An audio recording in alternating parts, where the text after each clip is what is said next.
Histórias escabrosas por fome e sede demais.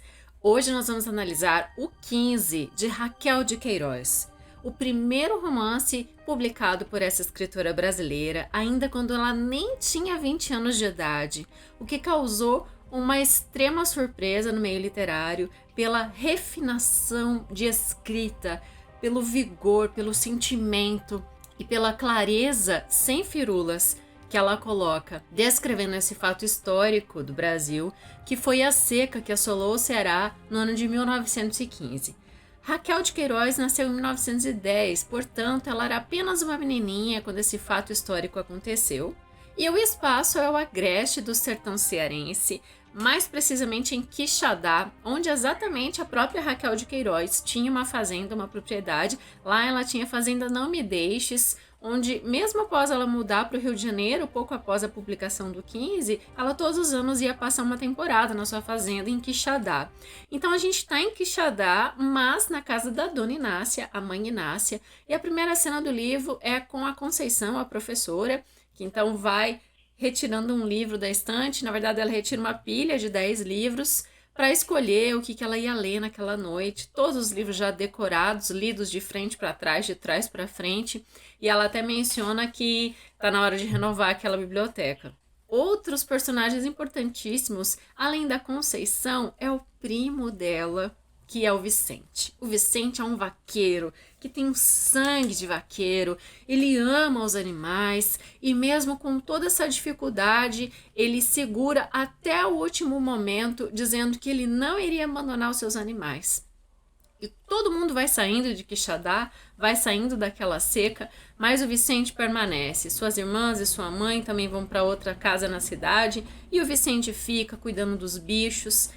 Entre Vicente e Conceição há um amor, há um namoro não declarado, né? Aquela questão do carinho entre primos, que era muito comum no início do século passado, a gente vê acontecendo. Mas diante desse fato que poderia ser comum e corrente em qualquer residência no início do século XX, nós temos a problematização que se inicia, mas não com aquele peso de crítica social. Pura e simplesmente uma narrativa que vai te comovendo, porque é uma narrativa que mostra o quanto a seca está colocando aquelas pessoas em situação extrema de necessidade. A seca de 1915 causou muita opressão, um sol extremo que vai ressecando as mentes e corpos de seres humanos e de animais. E ali a gente vai ter uma narrativa de retirantes muito forte também na figura do Chico com a sua família. Chico Bento e Cordolina é o casal que trabalha para Dona Maroca, que havia mandado um bilhete para a fazenda para Chico, dizendo que se até o dia de São José não chovesse, ele podia abrir as porteiras e deixar o gado sair para procurar comida ou ficar disponível. Ela falou que não ia mais gastar tempo e nem dinheiro com um animal que não iria se salvar em função da seca. E o Chico Bento espera ainda mais uma semana antes de soltar os animais, na esperança que começasse a cair água do céu. Nesse meio de tempo, ao mesmo tempo que a gente vai conhecendo a família do Chico Bento, que tem inúmeros filhos, tem o Josias, tem o Pedro, tem o bebê chamado Duca, tem mais 2 crianças, ainda tem uma cunhada agregada, que é a Dona Mocinha. Eles todos vão fazer esse êxodo do sertão cearense rumo ao Rio de Janeiro, que é a capital da época. E assim Vicente monta em seu cavalo pedrez e cavalga pela poeira seca de estrume, pasto adentro, sempre procurando salvar os animais. Conceição convence Dona Inácia a ir com ela para a cidade. Quando elas chegam no Rio de Janeiro, está acabando as férias escolares, Conceição é uma professora que, no período de contraturno da escola, trabalha no campo de concentração que recebe os retirantes. E ela vai lá, ela leva alimentos, ela leva comida, ela dá apoio moral, psicológico, material. É um trabalho incansável que essa moça faz. Juntos, Conceição e Vicente são padrinhos do Duquinha, que é o bebê mais novo do casal Cordolina e Chico Bento. E tem um momento muito comovente na narrativa, que como as crianças estão todas morrendo de fome, há muitas perdas no caminho, a Conceição pede a Duquinha. Ele tá muito doente, na verdade a criança está quase morrendo e o casal acaba cedendo para que a madrinha então cuide da criança. Nesse momento, para o leitor que está acostumado com romance, já imagina que talvez seja um fio que vai enlaçar o romance entre Vicente e Conceição. Mas o que acontece na verdade é que, assim como todos os personagens, todo o cenário, toda a narrativa vai caminhando para demonstrar a gravidade da fome e do êxodo, o romance também é ressecado e também sofre de fome e de êxodo. Não é esse o foco de Raquel de Queiroz, descrever um amor romântico, mas sim demonstrar que a Conceição, ela, de certa forma, ela personifica o cenário externo onde ela está vivendo. E esse romance frustrado tem cada um dos personagens no seu foco, que é o que importa no momento, na cena nacional. Ela, no combate à seca. Ele, com foco de vaqueiro para proteger e cuidar dos animais e daquele campo que estava precisando tanto de amor e de chuva. Bem de leve, Raquel de Queiroz cita algumas questões morais e de valores da época, como por exemplo tem uma cena em que o Vicente vai à cidade e ele comenta com as irmãs que quando as meninas vão subir no bonde, a saia tá tão curta que mostra a batata da perna. Fazendo parênteses, início do século XX. Mas o lado mais comovente desse romance é a gente realmente sentir como as histórias escabrosas de fome e de sede demais. Um dos ápices de deixar o leitor assim muito impactado, catártico, é durante esse êxodo, o Josias, que é o filho mais velho do casal, encontra uma rama de mandioca. Ele tá com tanta fome que ele desenterra aquilo à unha e come essa rama crua. Acontece que mandioca crua é extremamente venenosa e o menino começa a inchar aquela barriga e passar mal e mudar de cor e rapidamente ele falece envenenado.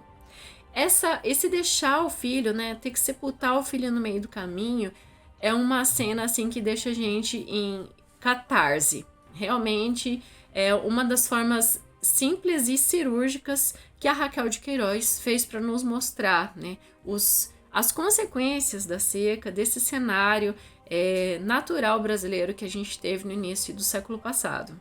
Nessa travessia a pé, porque eles não conseguiram passagem, então eles realmente descem do Ceará para o Rio de Janeiro pé ante pé, e em um dos momentos que a família está com muita fome, está com fome extrema, inclusive o Chico Bento ele é um homem de boa alma, tem um momento em que ele se depara com um grupo de pessoas carneando um bicho que tinha morrido. Era uma vaca que estava com uma doença, soltando pus, e eles estavam carneando aquela vaca porque estavam muitos dias sem comer. Ele vê aquilo, fica com o estômago enojado e diz: não, eu não há de deixar um próximo como eu comer um bicho estragado. E ele reparte o pouco de farofa e de rapadura que ele tem com aquele grupo de pessoas, e no dia seguinte a família dele não tem mais o que comer. E aí vem de rede, dorme no chão, é tudo muito sensível para conseguir arrancar um pouquinho, colocar um pouquinho de comida na boca das crianças e da mulher. Comovente demais é ver que a Cordulina fica dando o peito pro Duquinha, aquele peito seco, murcho, sem nada de leite. Mesmo assim não é suficiente, enquanto a chuva não caísse do céu para salvar a natureza, e isso ainda levaria tempo, ela deixa isso claro no romance, né? Não é da noite para o dia que o mato ia brotar de novo para os animais poderem comer, que as fontes iam renascer para a água brotar da terra e tudo mais. Tudo leva tempo, e esse romance, apesar de ser muito breve, ele é muito impactante. Tem um outro boato que o Vicente chega na cidade contando que o povo estava com tanta fome que mata um menino para cozinhar e matar essa fome que eles estavam sentindo. E um outro ainda bem terrível, que a família do Chico Bento, quando está extremamente esfomeada, e ele consegue matar uma cabra, mas o dono do animal chega, pega de volta a cabra dele, e ele implora que, por favor, dividisse um pedacinho, que a mulher dele estava caindo de fome e o filho também. E ele recebe as tripas do animal para fazer um caldo. E assim a Raquel de Queiroz desenha para nós a máscara de retirante, que é com a cara bem chupada, e uma máscara negra, que é o queimado de sol, para mostrar o excesso de seca, o excesso de sol e a falta de chuva e de comida. Os personagens, em alguns momentos, citam a necessidade de ter fé nos poderes de Deus e esperar, mas longe do romance ser extremamente puxado para o outro lado ou para a religiosidade. Mostra a crença nos poderes da natureza e a crença num ser superior, mas não é esse o foco. O foco é a confiança mesmo num futuro que eles nem conseguem imaginar como seria. E o que é muito interessante é que ao descrever com tanta nitidez a realidade brasileira, a gente vai, com essa literatura de Raquel de Queiroz, através do 15, tirando aquela velha casaca europeia poída e vai começando a colocar um casaquinho bem sutil, feito de algodão genuinamente brasileiro, o que é muito interessante porque a literatura dela reforça essa identidade nacional. Raquel havia atendido ao pedido dos modernistas em 1922, que inclusive o próprio Mário depois escreve sobre o 15 de Raquel, Mário de Andrade, né? E ela escreveu algumas poesias que ela chamou de Mandacaru e enviou para o jornal para publicar nessa época, para realmente evidenciar, dar sua colaboração para essa cultura brasileira que estava nascendo aqui cada vez mais. Todos os escritores da época entendiam que já era hora dessas caras, dessa identidade nacional ficar cada vez mais visível. E o 15 faz isso muito bem, sem nenhum exagero, porque a narrativa dela até teve um outro teórico que comentou: nossa, nem parece que foi ela, essa mocinha que fez.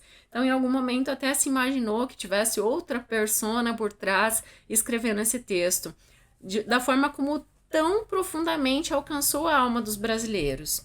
Os temas principais que Raquel de Queiroz trabalhou, claro, os problemas nordestinos, né?